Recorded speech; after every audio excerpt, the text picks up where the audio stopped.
Kuya Joel, isa lang ang ibig sabihin yan. Kung ang babae hindi satisfied sa'yo, ibig sabihin, hindi ka marunong o maliit ang bakunawa mo. Hi ate, wow, ang ganda naman ni ate. Hindi naman ako maganda, Kuya Oh. Mar. Wala nga may gusto sa akin. Hindi ka naniniwalang maganda ka?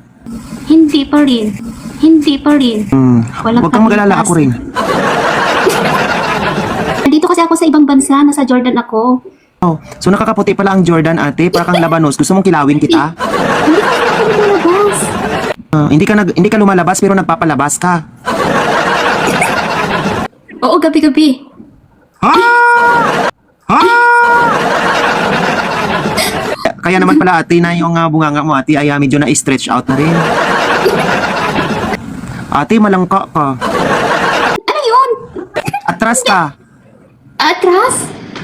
Oh, di ba? Oh, di ba guys? Langka guys. Ano malangka? Adi na maganda? Ay, yung malaki yung tiyan ko. Hindi, ang papaya ba? Kailan na huling kinilig si Ate Mia? Nung October. Or last year? Oh yes, Kuya Mar. Kung October last year huli kang kinilig, kailan naman ang huling tumirik ang mga mata mo? 2022. Anong klaseng pagtirik ng mata ang iyong naranasan ate na kumbulsyon ka? Ano yung pinakonvulsyon? Na ganito ate oh. Oh, oh, oh, oh, ganun. Ate, after 3 long years, handa na ba ang banga-banga mo para buksan? Oh, handa na. Oh, meron. So, Ate Mia, taga saan po kayo? Cagayan Valley ako, Kuya Mar. I'm 30. Single mom. 3 kids. Hala, 3 na ang anak mo, ate? Kaya pala lagi kang nakumbulsyon kung sabi mo. So, ibig sabihin, ate, maagang pinasukan ng iyong banga-banga. 20 ako noon nung nag-asawa na ako. Yung anak mo, yung 3 anak mo, isang ama lang yon. Hindi. Nakamultiple bakunawa ka pala, ate. Paano naman kasi hindi ganun iwan mo yun pag ganun sinasaktan ka na. Iwan mo na. Nandito ako sa ibang bansa. Sana magtiis siya, maghintay. Mahal ko yun. Mahal ko yung asawa ko. Eh syempre, bakit niya gagawin yun sa... Naghihirap kami dito, tapos yung pera namin, pinapadala namin kada buwan. Tapos sasabihin nila sa akin na ganyan na. Yun, sobrang sakit sa akin na pag naalala ko pa. Kasi ang mga kapatid niya nagsosorry sa akin. Eh ayoko na pabalikan. Sabi na, balikan ko daw. Eh ayoko na. Ako nga, naghintay na ako dito. Nagtiis kami dito sa ibang bansa, tapos ganun lang gagawin niya. Pero hindi mo na siya namimiss, ate. Hindi na. Oo, mahal ko pa siya dati. Pero yung ginawa niya na yun, wala na. Parang dami ko ng ano sa kanya.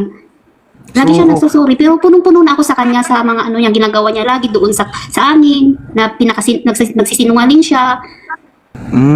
So hindi mo na namimiss ang kanyang bakunawa? Hindi na. Pero hindi kayo kasal, ate? Hindi, Kuya Mar. Single mom na minahal niya ako, Kuya Mar. Siya, binata siya. Tinanggap niya ako. Sabi ko, kung tatanggapin mo yung anak ko, kasi single mom ako, may anak ako, 2. Sa una kong asawa. Eh sabi ko, tinanggap naman niya ako. Tapos yun, nag-anuan kami ng mga ano namin, mga magulang niya, ganyan. Tapos yung nandito na ako sa ibang bansa, wala na. Parang ano na siya, binabaliwala na ako. Hindi ko alam, siguro meron siyang iba, ganyan. So natukso siya sa iba nung nawala ka, ate? Okay na yun, ayaan mo na. Ganun talaga, kung saan siya masaya, pabayaan na lang natin. Naku, sobrang sakit yun sa isang OFW na sinakripisyo ang lahat, malayo sa pamilya, malayo sa mga anak.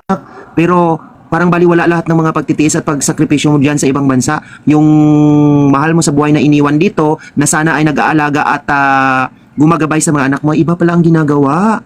Naku. Oo, Kuya Mar, lahat pinapadala ko lahat ng pera sa kanya. Lahat, wala sa kapatid ko, wala sa mga anak ko sa 2.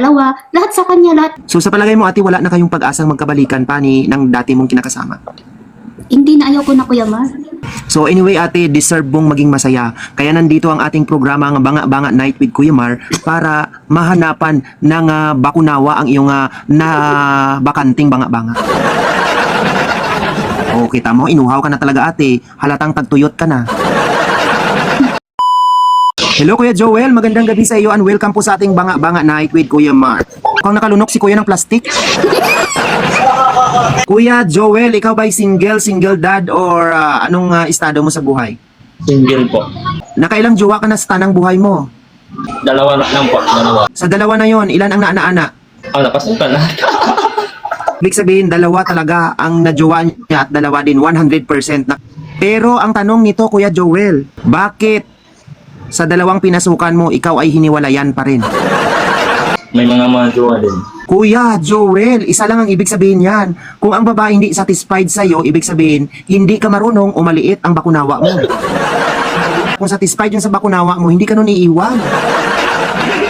Kasi minsan sa buhay nila tumirik ang kanilang mga mata na hindi nila makakalimutan. Pero ikaw nakalimutan ka agad kaya naghanap ng iba. Kumakain ka ba? Siyempre. Ang tinatanong ni ate, kumakain ka ba ng coleslaw? Naku kuya, alam mo ba kung ano ang coleslaw? Hindi. Ano po yan? Hindi mo naman pala alam kung anong coleslaw tapos kakainin mo.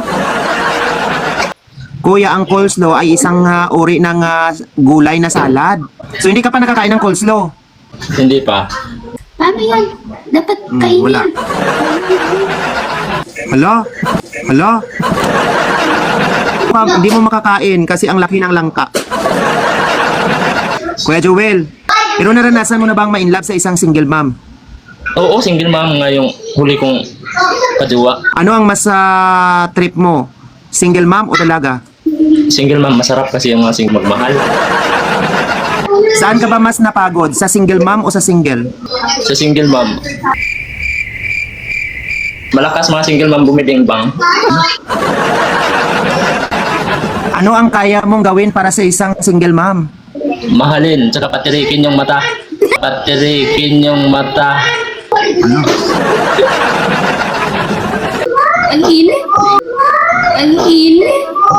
So, Ate Mia, ano ba ang hinahanap mo sa isang lalaki? Simple lang, mabait. Magaling mag-shoot. Ah, Magaling mag-shoot. Naglalaro ka ba ng basketball, Kuya Joel? Wala na. Wala na. Busy na ako sa ba. Ate, hindi marunong mag-shoot, hindi naglalaro. Ano ang katangian ang hinahanap mo sa isang babae? Mabait, tsaka maalaga. Katulad ko, maalaga. Mabait. Kahit may nakaraan pa siya, tanggap ko. Baka sa una lang yan, mamaya, paldo yan. Totoo, hindi naman ako sinungaling. Sa akin lang yung taong matino. Tatalsikin o patatalsikan? Natatalsikan. Nakaraan ko, hindi ko naman masasabi na matanggap mo agad. Siyempre, mahirap na. Single mom kami. Tapos, ikaw binata, di ba? Hindi, wala namang problema sa akin kahit binata Umali mo sa... ako. Ate, meron pa naman kayong time para mag-usap, magkakakilanlan. Ang salitang patatalsikan ay hindi nangangahulugan na mag-on na kaagad kayo, magjowa na kaagad kayo. Ibig sabihin, willing ka nga kilalanin pa siya at tuklasin pa kung anong meron siya. Nako ate, parang tinamaan sa'yo si Kuya Joel. Ayaw niyang ibigay ka talaga sa iba. Lumalaban talaga ako. Ay, lumalaban ka talaga. Nako. So, ibig sabihin ate, handa ka sa anumang pagkakataon kahit ihi lang ang pahinga? So, anong masasabi mo doon, Kuya Joel? Ikaw ay pinili ni Ate Mia para mapatalsikan ngayong gabi. Maraming salamat. Hindi lang yan yung lalaking para sa kanya na hindi siya iiwan hanggang doon. Sana maging makatotohanan yan, Kuya. Guys, sa ating 1,100 na nanonood ngayon, guys, we have a perfect match.